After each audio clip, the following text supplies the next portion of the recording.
Janasena party ఎన్నికల రంగంలోకి దిగింది. ఈ నెల 28వ తారీఖున భారీ బహిరంగ సభని విజయవంతంగా చేయబోతున్నారు.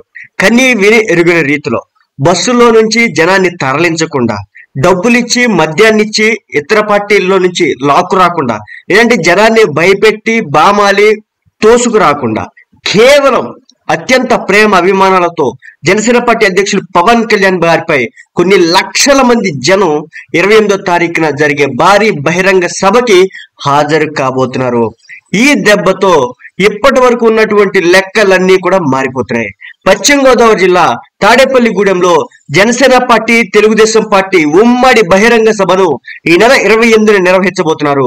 ఈ భారీ బహిరంగ సభకు సంబంధించిన ఏర్పాట్లను, ప్రాంగణాన్ని జనసేన నేత నాదెండ్ల మనోహర్ పూర్తి స్థాయిలో పరిశీలించారు. ఉమ్మడి పశ్చిమ గోదావరి జిల్లా నేతలతో చర్చించి సూచనలు కూడా చేశారు. ఆ తర్వాత మీడియా సమావేశం ఏర్పాటు చేశారు. ఈ నెల 28న పత్తిపాడులో 21 ఎకరాల్లో ఉమ్మడి బహిరంగ సభ ఉండబోతోంది. రాష్ట్రం నలుమూలల నుంచి టీడీపీ, జనసైనికులతో పాటు ప్రజలందరినీ ఈ సభకు ఆహ్వానిస్తున్నారు.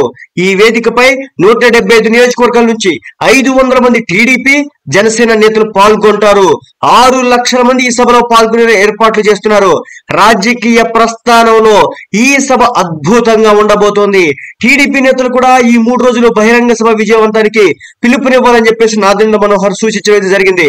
సో చెప్తున్నాను కదా, 6 నుంచి 10 లక్షల మంది జన సందోహంతో ఈ సభ అత్యంత భారీ స్థాయిలో దిక్కులు పిక్కటిల్లేలా, మరీ ముఖ్యంగా వైసీపీ పార్టీ వణికిపోయే విధంగా ఈ సభ నిర్వహించడానికి జనసేన పార్టీ అయితే తీసుకోవడం జరిగింది.